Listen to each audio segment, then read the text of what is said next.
आधे बाउल दही में 4 चम्मच MDH चटनी पुदीना मसाला डाला, स्टर करो, पुदीना चटनी तैयार। MDH चटनी पुदीना मसाला।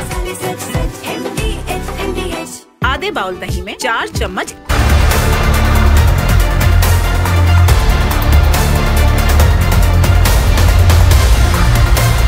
नमस्कार, बहुत स्वागत है आपका। आपके साथ मैं हूं मृदुल शर्मा और आप देख रहे हैं न्यूज का एक्सरे।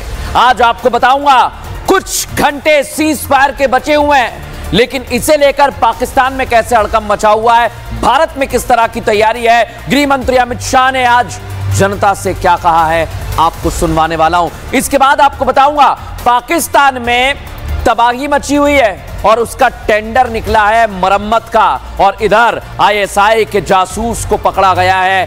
क्या राज उगल रहे हैं, यह भी आपको जानकारी दूंगा, लेकिन पहले हेडलाइंस।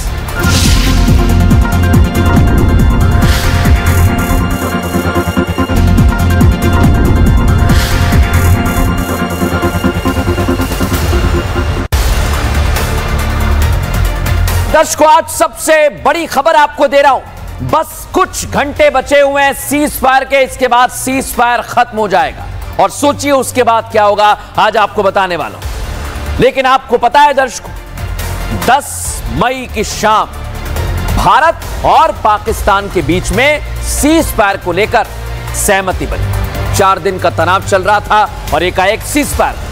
पाकिस्तान के गिड़गिड़ाने पर भारत ने सीज फायर की सहमति तो दे दी, लेकिन यह भी साफ कर दिया कि अगर अब एक गोली चली तो गोले से जवाब दिया जाएगा। सीज फायर खत्म होने में करीब 28 घंटे बाकी हैं, लेकिन आज की रात शहबाज शरीफ और पूरे पाकिस्तान को नींद नहीं आने वाली है, क्योंकि सीज फायर 18 मई तक के लिए है दर्शकों, यानी कल तक के लिए। और उसके बाद पाकिस्तान की तरफ से अगर कुछ भी हुआ तो भारत पाकिस्तान को उसी तरह से जवाब देगा जैसे अभी दिया है, और डबल दोगुने तरीके से। खुद देश के रक्षा मंत्री राजनाथ सिंह कह चुके हैं कि अभी पाकिस्तान प्रोबेशन पर है। ऐसे में आज की रात पाकिस्तानियों के लिए बेचैनी बढ़ाने वाली होगी।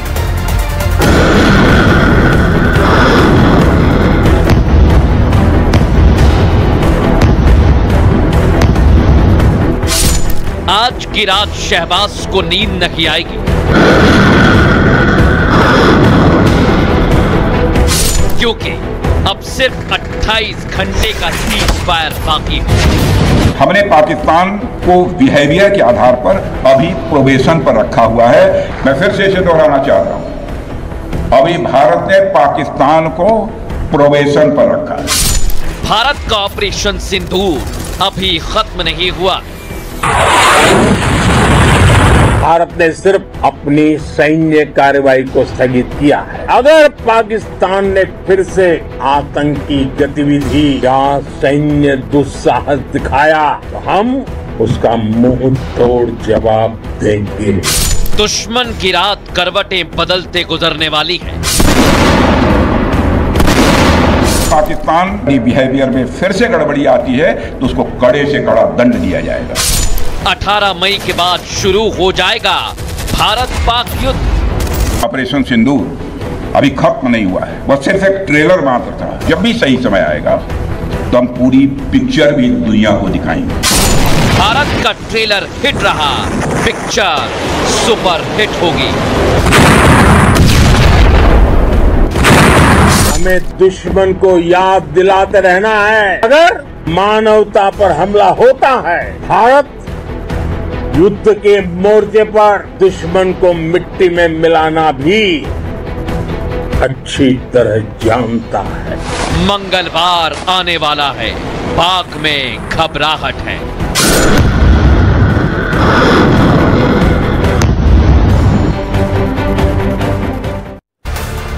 और भारत के हमले से पाकिस्तान डरा हुआ है। इस वक्त की बड़ी जानकारी आपको दे रहा हूं।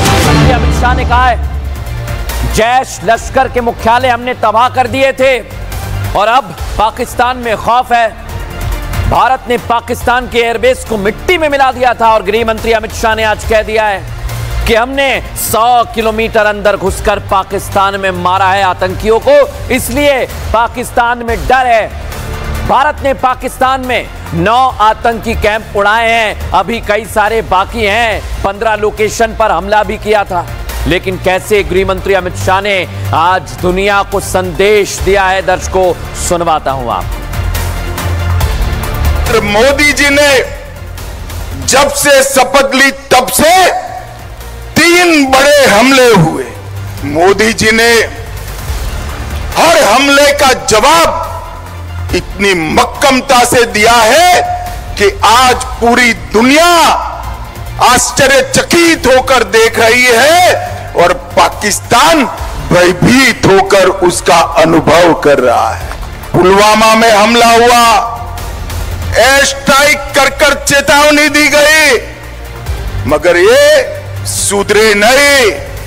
पहलगांव में हमला किया, इस बार ऑपरेशन सिंदूर से उनके हेडक्वार्टर्स को नेस्त नाबूद कर रखा। 9 ऐसे ठिकाने जहां आतंकवादी तैयार किए जाते थे, ट्रेन किए जाते थे, हथियार छिपाए जाते थे, भारत में घुसाने का कैंप बना था।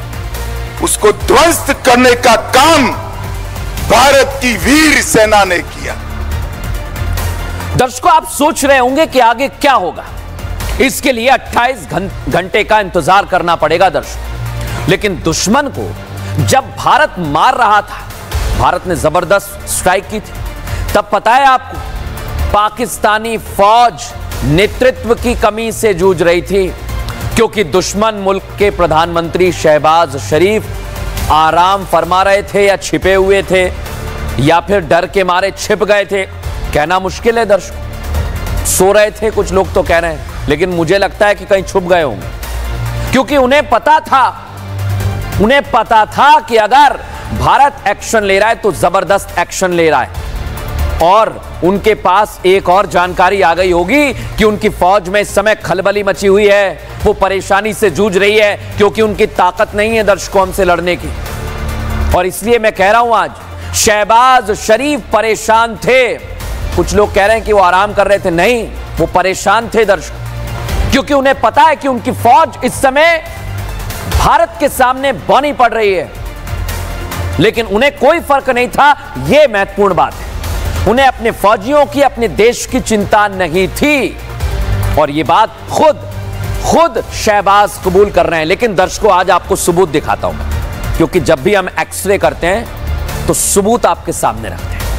अब आप सोचिए, एक बेहद गंभीर सवाल बना हुआ है कि ऐसी हालत में किसी देश का प्रधानमंत्री कैसे भाग सकता है, आराम कर सकता है या छिप सकता है।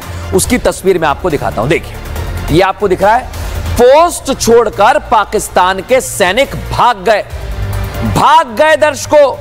हमारी बीएसएफ कार्रवाई कर रही थी, गोले दागे जा रहे थे, और पाकिस्तानी क्या कर रहे थे, अपनी पोस्ट छोड़कर भाग रहे थे। रात को हम आपको खबर बता रहे थे ना कि पाकिस्तान की पोस्ट तबाह हो गई, वो यही तस्वीर है दर्शकों, यही पाकिस्तान की पोस्ट थी और यही सैनिक भाग रहे थे। लेकिन आप देखिए, शहबाज आधी रात को कहीं छिपे हुए थे, भारत हमला कर रहा था, इनके फौजी भाग रहे थे, इनके लोग बता रहे थे कि भारत लगातार हमला कर रहा है, लेकिन शहबाज शरीफ आराम फरमा रहे थे या कहीं छिपे हुए थे। और शहबाज शरीफ को इस बात का अंदाजा हो गया था कि झूठी और अफवाह फैलाकर वो अपनी हार को जीत में बदल सकते हैं। कोशिश भी उन्होंने की, लेकिन दर्शकों, आज उन्होंने कबूल कर लिया कि भारत ने पाकिस्तान को धोया, जमकर धोया। और आधी रात को क्या हुआ था, ये आपको दिखाता हूं मैं। शहबाज शरीफ कबूल कर रहे हैं, नूर खान एयरबेस पर रात में हमला हो गया, कई जगह पर मिसाइलें गिरने की बात भी शहबाज मान रहे हैं। और एकाएक मुनीर का फोन आया, तब स्विमिंग कर रहे थे। आप सोचिए, ऐसा संभव है क्या दर्शकों? मैं कह रहा हूं, ये छिपे हुए थे, इनको असीम मुनीर ने बताया कि भाई भारत ने हमें नेस्ते नाबूद कर दिया है। और देखिए उस रात क्या हुआ।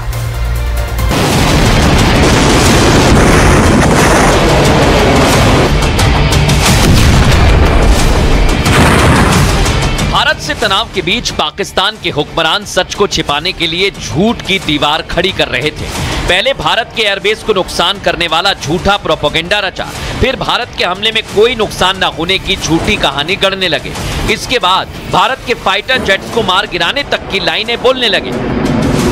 पाकिस्तान के शहबाज और मुल्ला मुनीर के झूठ की ये दीवार पहले भारत ने तोड़ी, पाक के एयरबेस की तस्वीर दिखाकर। इसके बाद विदेशी मीडिया ने भी झूठ से पर्दा हटा दिया।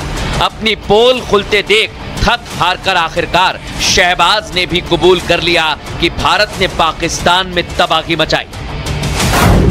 पाक पीएम शहबाज का बड़ा कबूलनामा सामने आया। भारत के हमले से तबाही की बात कबूल कर ली। नूर खान एयरबेस पर हमले की बात भी मानी। शहबाज बोलने लगे, मुनीर ने हमले की खबर दी। रात करीब 2:30 बजे हमले की जानकारी मिली। नूर खान समेत कुछ इलाकों में हमला हुआ। फजर के बाद मैं स्विमिंग करता हूं और मैंने ज़िया को कहा कि ज़िया यार अगर कोई घंटी बजे तो मुझे फौरन बताना। As luck would have it वो घंटी बजी तो जनरल आसिफ मुनीर लाइन पर थे। मतलब भारत ने 9-10 मई की रात को पाकिस्तान पर कहर बरपाया। 11 एयरबेसेस को नेस्तनाबूद कर दिया। इसके बाद रात 2:30 बजे असीम मुनीर ने शहबाज को खबर दी। 10 मई शाम 5:30 बजे सीज फायर पर सहमति बनी, यानी शहबाज एंड ब्रिगेड ने 14 घंटे में सरेंडर कर दिया।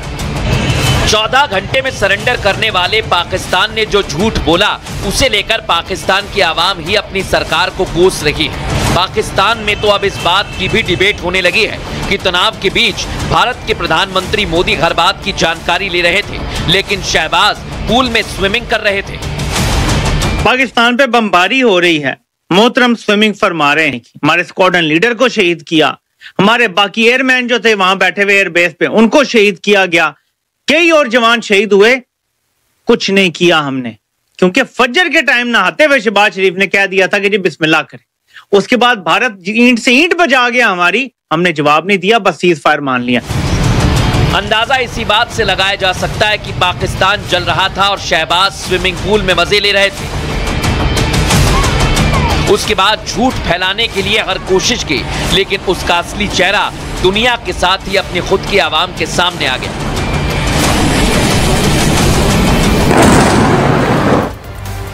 अब दर्शकों, पाकिस्तान चाहे भी तो अपनी तबाही को किसी से छिपा नहीं सकता है और आप इसी से अंदाजा लगा लीजिए कि अब हालात ये हो गए हैं कि शहबाज शरीफ ने खुद कबूल कर लिया है कि भारत ने उन्हें धो डाला, धो कर मारा।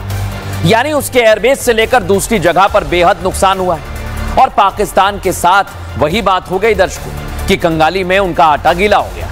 अब शहबाज सरकार के सामने 2 तरीके के खतरे मंडरा रहे हैं। पहला क्या, नुकसान की भरपाई कैसे करें, और दूसरा खतरा यह कि अगर आगे भारत से युद्ध की स्थिति बनती है तो कैसे उसके खिलाफ खड़ा हुआ जाए, क्योंकि 2 दिन में भारत की ताकत को पाकिस्तान जान चुका है। लेकिन भारत के सामने खड़ा होना पाकिस्तान के लिए अब मुश्किल लग रहा है, क्योंकि उसके एयरबेस क्षतिग्रस्त हो गए हैं और इसलिए अब वो एयरबेस की मरम्मत के लिए टेंडर निकाल रहा है और दुनिया को बता रहा है कि कैसे उसके टेंडर जो हैं अभी निकले हैं और दुनिया समझ जाए कि इनका टेंडर निकलना मतलब यहां हमने नेस्तेनाबूद कर दिया है। रावलपिंडी एयरबेस टेंडर निकला है दर्शकों, तारीख क्या है, 12 मई को ही निकला है और 11 जून तक आप भर सकते हैं इसे ठीक करने के लिए। रिसालपुर में एयरबेस है, हमने इसे तबाह किया, सबूत क्या है, टेंडर निकला है मरम्मत का कि ठीक करना है, 27 मई आखिरी तारीख। कल्लर में जहां हमने एयरबेस को तबाह किया वहां पर भी 13 मई को ही टेंडर निकला है। आप समझिए वहां पर भी मरम्मत का काम है। एकाएक सारे एयरबेस कैसे टूट गए, ये दुनिया को समझ आना चाहिए कि भारत ने मिट्टी में मिलाया। इस्लामाबाद एयरबेस 16 मई को टेंडर निकला है, 1 जून आखिरी डेट है, यहां पर भी मरम्मत का काम होना है। और रावलपिंडी एयरबेस पर 14 मई एक और टेंडर निकला है मरम्मत के लिए और 20 जून आखिरी तारीख है। लेकिन आप सोचिए कि पाकिस्तान खुद मान रहा है कि हमने उसके एयरबेस को नेस्तनाबूद कर दिया। सुनिए जरा। पाकिस्तान ने जो मिसाइल हमले किए हैं उससे तो हिंदुस्तान को कुछ भी नहीं हुआ। यानी हिंदुस्तान ने जो मिसाइल स्ट्राइक्स की हैं पाकिस्तान के अंदर, दो तीन किस्म के उन्होंने मिसाइल्स यूज़ किए। आपको पता है पहले उन्होंने मेरा ख्याल स्कैल्प यूज़ किए जो फ्रेंच टाइप के थे, जो एयर टू ग्राउंड थे, जिसमें उन्होंने 24 मुकामात को हिट किया आज़ाद कश्मीर में, पाकिस्तान में, बहावलपुर के अंदर, मुरीदके में। उसके बाद उन्होंने ब्राह्मोस यूज़ किए और उन्होंने जहाँ जहाँ वो मारना चाहते थे खासा प्रिसाइजली उन्होंने हिट किया। और पाकिस्तान ने किसी किस्म के सैटेलाइट इमेजेस नहीं दिखाए, जबकि हिंदुस्तान की आर्मी एयरफोर्स वाला ने अपनी ब्रीफिंग्स में वो सैटेलाइट इमेजेस दिखाए। सुन लिया दर्शकों आपने, लेकिन हिंदुस्तान की ताकत का लोहा पूरी दुनिया मान रही है। अब पाकिस्तानी भी खुलकर बता रहे हैं कि भारत ने उनके मुल्क में खूब तबाही मचाई। इसके सबूत भारत पहले दिन से दुनिया के सामने रखता रहा है। हिंदुस्तान ने जहां जहां जैसे जैसे पाकिस्तान को धोया, उसके सबूत दुनिया के सामने रखे। कई वीडियो जारी किए, सैटेलाइट की तस्वीर जारी की, देख रहे हैं ना। भारत ने पाकिस्तान को बेनकाब कर दिया है, लेकिन बीएसएफ ने कैसे पाकिस्तानी जवानों को चौकियां छोड़ने पर, उल्टे पांव भागने पर मजबूर कर दिया, वो भी देख लीजिए दर्शक। इसके सबूत मैं आपको दिखाता हूं। आप जो तस्वीर देख रहे हैं दर्शक, ये वही तस्वीर है। ये भारत के ऑपरेशन सिंदूर की सफलता के सबूत हैं जो लोगों के सामने अभी तक आए हैं। भारत की फौज ने पाक सेना को घुटनों पर ला दिया है। पाक रेंजर्स चौकियां छोड़कर भाग रहे थे। कोई रेंगता नजर आ रहा था, कोई चौकी पर बैठा हुआ था, भारत ने उसे नेस्तनाबूद कर दिया और ऐसा कहर बरपाया कि पाकिस्तान जमीन पर आ गया। लेकिन कैसे हिंद की फौज ने ताकत दिखाई है, वो दिखाता हूं आपको।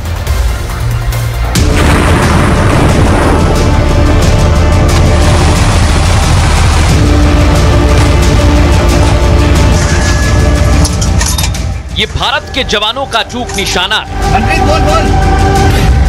ये भारत के जाबाजों का वो निशाना है जो दुश्मन पर बिल्कुल सटीक हमला करती है और दुश्मन को जहन्नुम भेज देती है। 10 मई को पाकिस्तान बॉर्डर पर जिस तरह गोलीबारी कर रहा था, आम लोगों को निशाना बना रहा था, भारत के जवानों ने पाकिस्तानी सेना को उसी की भाषा में जवाब देते हुए एक के बाद एक कई पाकिस्तानी चौकियों को तबाह कर दिया। एक के बाद एक चौकियों के तबाह होने के सबूत अब सामने आ रहे हैं।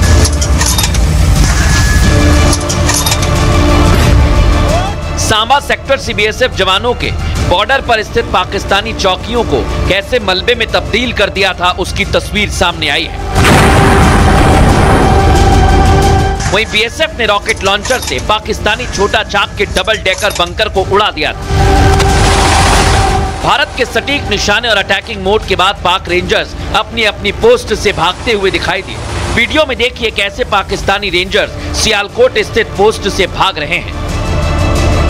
भारत की तीनों फोर्स ने पाकिस्तान को घुटनों पर ला दिया, तो वहीं अब बॉर्डर पर बीएसएफ के जवानों ने जिस तरह पाकिस्तानी रेंजर्स के छक्के छुड़ाए, वो भी अब सामने आ गया है। उसके बाद पाकिस्तान को सिर्फ इसी बात का डर है कि भारत से पंगा आखिर लिया ही क्यों।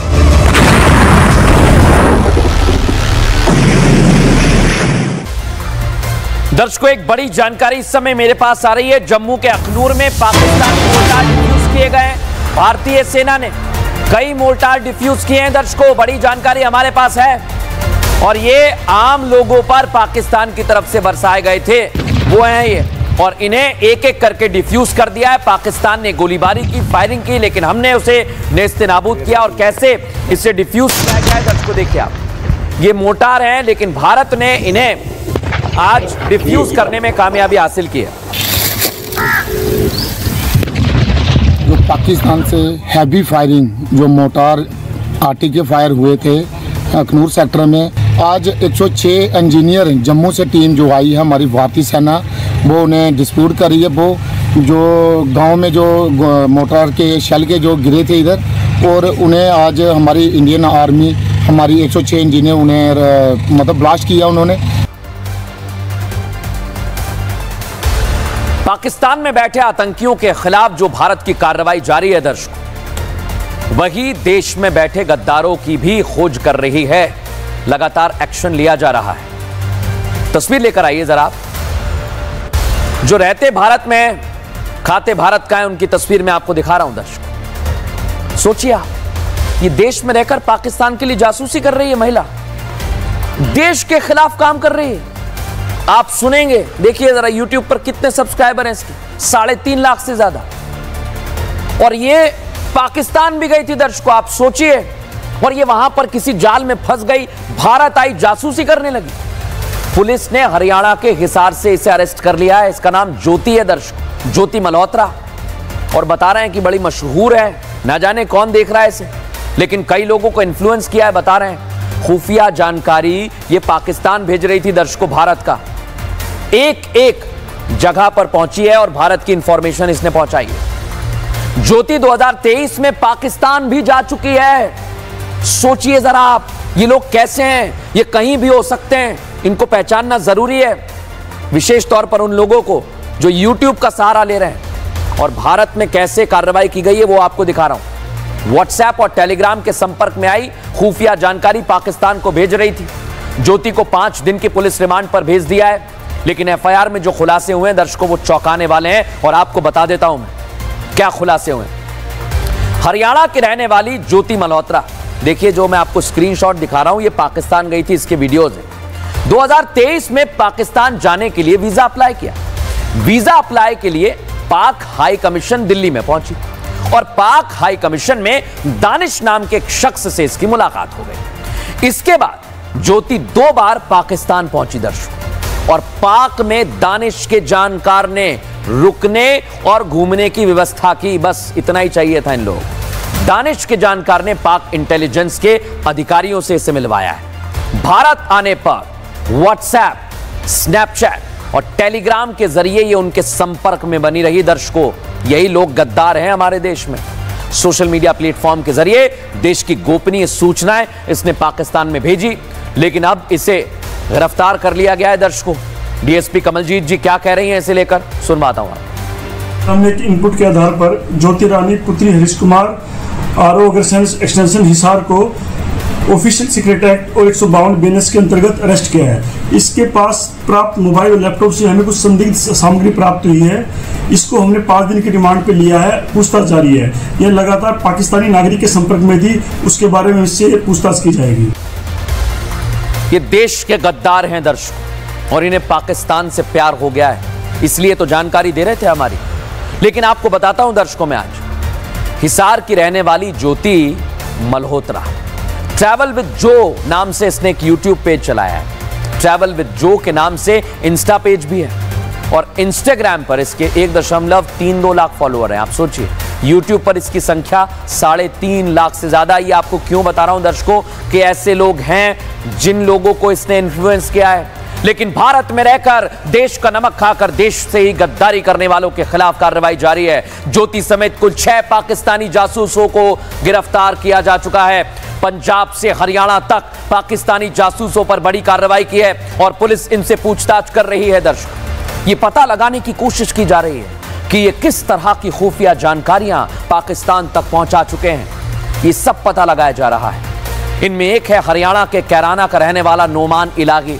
इसके बारे में आप सुनेंगे दर्शकों तो आप हैरान रह जाएंगे, क्योंकि ये गद्दार पाकिस्तान को कई सारे इंफॉर्मेशन दे रहा था। जांच एजेंसियों को नोमान इलाही के पास से 8 पासपोर्ट मिले। पाकिस्तान में आईएसआई कमांडर इकबाल काना के लिए भारत की जासूसी कर रहा था। ये नोमान ने देश के कई रेलवे स्टेशन से जुड़ी हुई गोपनीय जानकारी तक साझा कर दी, आईएसआई को भेजी है, और इसे ऑपरेशन सिंदूर के तहत सेना की जानकारियां देने का टास्क मिला था। आप सोचिए, ऐसे गद्दार देश में 4 बार पाकिस्तान जाकर आईएसआई से ट्रेनिंग ले चुका है। हरियाणा के पानीपत में करीब 150 लोग नोमान के संपर्क में थे।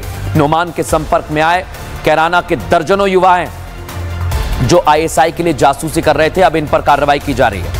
लेकिन इस बीच दर्शकों आपको बड़ी जानकारी दे रहा हूं। मुंबई एयरपोर्ट से मेरे पास खबर आ रही है, मोस्ट वांटेड आतंकी गिरफ्तार कर लिया गया है। आतंकी अब्दुल्ला फैज और तलहा को अरेस्ट किया गया। ये बड़ी इंफॉर्मेशन हमारे पास आ रही है। ये आईसिस के आतंकी हैं दर्शकों, और आप सोचिए इन दोनों को गिरफ्तार कर लिया। फोटो आपको दिखा रहा हूं। 10 दिन की पुलिस रिमांड पर भेजा गया है, लेकिन आप सोचिए इन पर इनाम घोषित था। लंबे समय से पुलिस इनकी तलाश कर रही थी और इन पर लाखों का इनाम घोषित किया गया था। सुनिए जरा, आतंकी का वकील भी आ गया है। सोचिए ऐसे लोग भी हैं। सुनिए क्या कह रहा है। एनआई ने 2 लोगों को अरेस्ट किया कल मुंबई एयरपोर्ट से। इस मामले में ऑलरेडी 8 एक्यूज की अरेस्ट हो चुकी है और उन्हीं सभी के खिलाफ चार्जशीट और सप्लीमेंट्री चार्जशीट फाइल हो चुकी है और कोर्ट ने 10 दिन की पुलिस का देखा। दर्शकों, आपने आतंकी ये घूम रहे थे, इन्हें पकड़ लिया गया है। लेकिन ये आतंकी कौन है, आइए मैं बता देता हूं आपको। आतंकियों की क्राइम कुंडली आज हमने पूरा एक्सरे किया है इसका। 2023 के पुणे आईईडी केस के ये दोनों आरोपी हैं। आईईडी बम बनाना, इम्प्रोवाइज्ड एक्सप्लोजिव डिवाइस और टेस्ट करने जैसे इन पर आरोप है। दोनों आतंकी संगठन आईसिस के स्लीपर सेल हैं। दोनों के खिलाफ गैर जमानती वारंट भी जारी किया गया था। दोनों आतंकियों पर 3-3 लाख रुपए का इनाम भी था। आतंकी इंडोनेशिया के जकार्ता में छिपे हुए थे। भारत लौटने पर इमिग्रेशन विभाग ने इन्हें पकड़ लिया है और रिमांड पर भेज दिया गया है। इस बीच दर्शकों, मेरे पास एक और बड़ी खबर आ रही है असम से, जहां एक फर्जी सिम रैकेट का भांडाफोड़ कर दिया। रैकेट का संबंध सीधे पाकिस्तान से है। यह चुनौती हमारे सामने है। कितने लोग छिपे हुए हैं भाई हमारे देश में जो आतंकियों की मदद करते हैं। रैकेट से जुड़े 7 लोगों को गिरफ्तार किया है। आप सोचिए, कहीं जासूस है, कहीं आतंकी है, कहीं ये लोग हैं जो फर्जी सिम बेच रहे हैं और पूछताछ इनसे की जा रही है। दर्शकों, इस बीच आपको एक बड़ी जानकारी में दे दूं। एक तरफ ये जासूस, इनको तो भारत पकड़ ही रहा है, उधर पाकिस्तान का झूठ दुनिया के सामने तो आ गया है, लेकिन हमारी जिम्मेदारी है ऑपरेशन सिंदूर की सफलता दुनिया तक पहुंचे कि हमने कैसे पाकिस्तान को धूल चटाई है और पाकिस्तान को बेनकाब करने के लिए भारत तैयार है। भारत ने अपने सांसदों का एक दल बनाया है। दर्शक, ये कहां जाएगा? विदेश दौरों पर जाएगा और विदेश जाकर दुनिया के सामने ऑपरेशन सिंदूर की जानकारी देगा, पाकिस्तान की पोल खोलेगा और भारतीय सेना के शौर्य का बखान करेगा। लेकिन दर्शकों, आपको एक जानकारी दे दूं, सांसदों के नाम फाइनल हो चुके हैं। सूत्रों की माने तो ये सांसदों के चेहरे आपको दिखा रहा हूं मैं। इसमें रविशंकर प्रसाद रहेंगे, ये मध्य पूर्व से हैं। कांग्रेस से शशि थरूर रहेंगे, संजय कुमार झा रहेंगे, और भी सांसद हैं जिनको शामिल कर लिया गया है। रिपोर्ट आपको दिखाता हूं।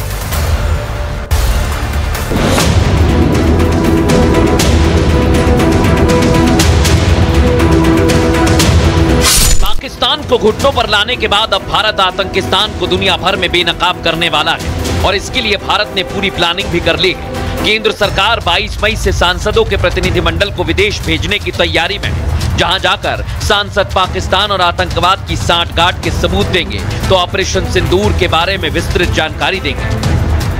ऑपरेशन सिंदूर की सफलता के बाद भारत सरकार अब पाकिस्तान और आतंकवाद के कनेक्शन को विश्व स्तर पर बेनकाब करने वाली है। भारत सरकार ने तैयारी भी इसके लिए पूरी कर ली है और 7 डेलीगेशन का गठन जो है वो कर दिया गया है। इस डेलीगेशन में अलग अलग राजनीतिक दल के सांसद मौजूद है, यानी 23 मई से ये सांसद विदेश दौरे पर जाएंगे और वहां पे पाकिस्तान का असली चेहरा और किस तरह से पाकिस्तान आतंकवाद को सपोर्ट करता है उसको बेनकाब करेंगे। इसके लिए पक्ष और विपक्ष के सांसदों को जिम्मा दिया गया है। प्रधानमंत्री जी की दूरगामी सोच है कि भारत ने आतंकवाद को एक प्रभावी जवाब दिया और दुनिया को बताना कि आतंकवाद एक बहुत बड़ा नासूर है, दुनिया को खड़ा होना। बहुत अनुग्रहित हूं माननीय प्रधानमंत्री जी का, जो सांसदों का डेलीगेशन जा रहा है उसमें एक डेलीगेशन को लीड करने के लिए उन्होंने मुझे चुना है। एक बहुत ही संवेदनशील इलाके में मुझे भेजा जा रहा है। मैं जाऊंगा, देश हित में जो भी काम करना हो करूंगा। मेंबर ऑफ पार्लियामेंट जरूर है, एक पार्टी के तरफ सेलेक्ट हुए हैं, बट ये जो काम है हम अपने मुल्क की नुमाइंदगी करने, मुल्क में क्या हो रहा उन देशों में जाके बताने के लिए, कैसा हमारे मुल्क में हमारी बेटियां बेवा हो रही हैं, हमारे बच्चे यतीम हो रहे हैं, कैसा पाकिस्तान इस मुल्क को डिस्टेबलाइज करना चाहता है। आतंकिस्तान किस तरह से आतंकवाद को पालता पोसता है ये दुनिया जान गई है और उसके सबूत देने के लिए भारत के सांसद दुनिया के अलग अलग देशों में जाने के लिए तैयार हैं। वो बताएंगे जिस भिखारी पाकिस्तान को भुखमरी दूर करने के लिए कर्ज दिया जाता है वो पाकिस्तान उन पैसों से आतंकियों को पालने और उनकी सुरक्षा में खर्च करता है। और पाकिस्तान का सच दुनिया को बताना बेहद जरूरी है दर्शकों, क्योंकि आपने देखा ऑपरेशन सिंदूर हुआ, पाकिस्तान कह रहा है हमें तो कुछ नहीं हुआ, उनके तमाम जो नेता हैं वो कह रहे हैं हमें तो कुछ भी नहीं हुआ। लेकिन एक तरफ दर्शकों, सांसद विदेश जाकर ऑपरेशन सिंदूर की सफलता की जानकारी देंगे, दूसरे देशों को बताएंगे, लेकिन अपने देश वालों से निपटना बहुत जरूरी है। अब राहुल गांधी आ गए, अभी तक कुछ नहीं बोल रहे थे, अब कहने लगे, अपनी सरकार पर सवाल उठाते हुए एक पोस्ट कर दिया है कि भारतीय लड़ाकू विमानों को नुकसान पहुंचा कि नहीं पहुंचा जानकारी दीजिए। सोचिए जरा, राहुल गांधी ने ये पूछा कि भाई बताइए हमें। अब इस पर एस जयशंकर कथित बयान का उनका हवाला देकर सरकार से वो सवाल पूछ रहे हैं कि ऑपरेशन सिंदूर के दौरान कितने एयरक्राफ्ट हमने खोए। उन्होंने विदेश मंत्री के एक बयान का आधार बनाया दर्शकों। पहले मैं आपको दोनों तस्वीर दिखा रहा हूं। और सरकार को घेरा और पूछा कि हमले से पहले सरकार ने पाकिस्तान को क्यों सूचना दी। राहुल गांधी ने जिस वीडियो को शेयर किया उसमें एस जयशंकर कहते हुए सुनाई दे रहे हैं कि ऑपरेशन की शुरुआत में हमने पाकिस्तान को संदेश भेजा कि हम ठिकानों पर हमला कर रहे हैं। ऐसे में राहुल के सवाल पर बीजेपी सांसद निशिकांत दुबे ने पोस्ट किया, बोले कि हमारे विपक्ष के नेता को प्रमाण और जानकारी चाहिए, क्योंकि उनको हमारी सेना पर नहीं बल्कि पाकिस्तानी मीडिया और उनके नेताओं पर भरोसा है।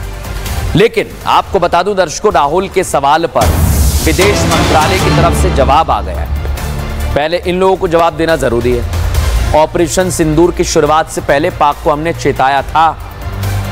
राहुल गांधी गलत तथ्य पेश कर रहे हैं, विदेश मंत्रालय कह रहा है दर्शकों। क्यों?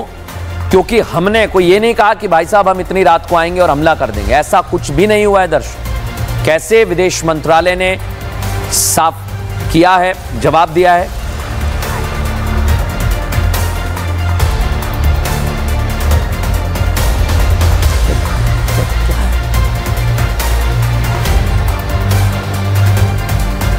तो आपने सुना दर्शकों कि कैसे राहुल गांधी को सवाल पूछने हैं सरकार से, लेकिन अब देखना होगा कि ये राजनीति कैसे इन्होंने शुरू की, इसका जवाब क्या दिया जाता है। एक छोटा सा ब्रेक लेना है, जल्द हाजिर।